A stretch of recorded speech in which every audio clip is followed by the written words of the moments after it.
Okay, so, AGI, artificial general intelligence, it's like everywhere right now. Yeah. And it can be kind of hard to separate, the hype from the reality. Yeah, So that's what we're going to do today, right? We're going to deep dive into what it really means, absolutely. Dive deep. what it could actually do, and, even the question of, like, should we even be doing Right. this? The big questions. So I guess to get us started, what even artificial general intelligence, how is it different from the AI we see every day, like Siri or Yeah, so that's a really good question.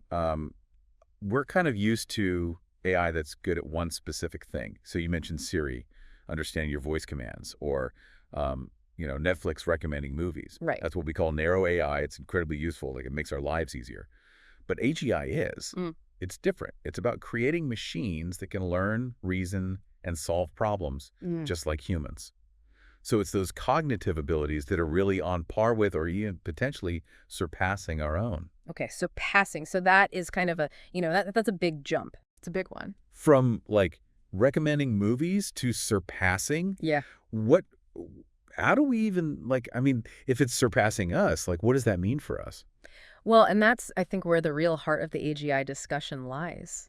On the one hand, you have this technology that could potentially solve some of humanity's biggest challenges. I Right. mean, imagine an AGI that could, like, crack the code for fusion energy or develop a cure for cancer, Hmm. right? I mean, these are, big, big things we're talking about. So you're talking about like curing diseases, fixing climate change. This is, Potentially, yeah. And that's where, it gets really interesting. But on the other side of that same coin, you have, as you mentioned, this surpassing human intelligence aspect. And that's where things get a little bit dicier. dicier, yeah. A little more, there's a lot of unknowns. Yeah. Because if we're talking about something that is potentially more intelligent than us, we don't know, how those decisions are going to be made. What is that going to mean for humanity? Right. So some people even say that this is like an existential risk to humanity. Exactly. Yeah. I mean, that's definitely one of the concerns. If we're creating something that we can't fully control and it has the capacity to learn and adapt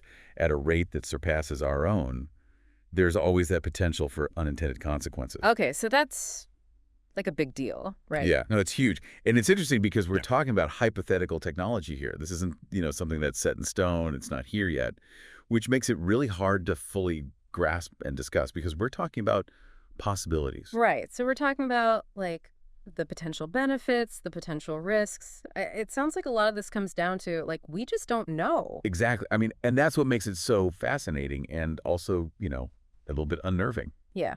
But I mean, how will we even know when we've actually reached AGI? Like, Oh. is there a test? Do we like Right. how do we know? It's not as simple as just passing a test, Yeah. right? I mean, you can't just give a machine an IQ test and say like, okay, you hit this benchmark, you're now an AGI. Mm-hmm. It's really about that ability to learn, adapt, and reason across a wide range of domains.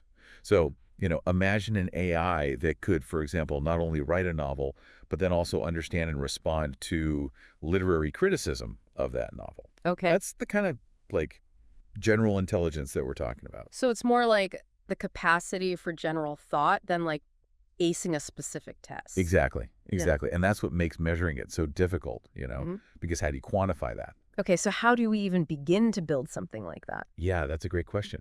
So there are a lot of different approaches being explored. One of the, I guess, more talked about ones is this idea of whole brain emulation. Okay.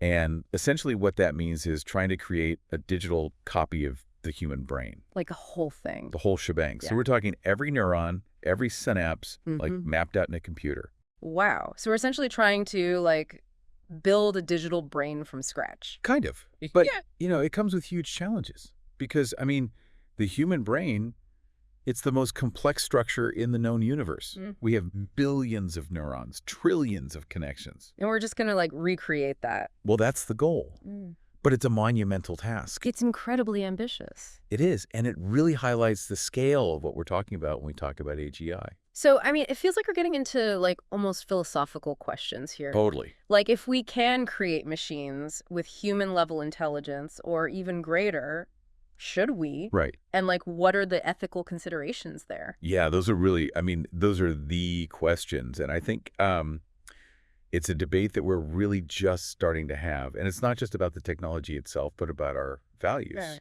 what Right. we prioritize as a society. What kind of future do we want to build? And what does it even mean to be human in a world where machines might be capable of thinking like us or even, exceeding our abilities? Exactly. Those are some pretty big They questions. are big questions. Oh, And I think the more we can have these conversations, the better prepared we'll be for whatever the future holds. so I guess for anyone listening, what should people be thinking about? Like Yeah. what can people kind of take away from this whole thing? I think the biggest thing is just to stay informed, to stay curious. Okay. Read about this stuff, think critically about the potential implications, Okay. and yeah, just be aware of the ethical considerations that are at play. Okay. Don't just shut it out because it sounds like science fiction. Right, exactly. Because this is something that could very well shape the future, and it's important for all of us to be a part of that conversation. Okay. So, deep divers, I guess that's where we leave it, right? Big questions, big unknowns, but hopefully, enough there to make you think a little bit and hopefully do some more digging on your own. So, thanks for joining us for another deep dive.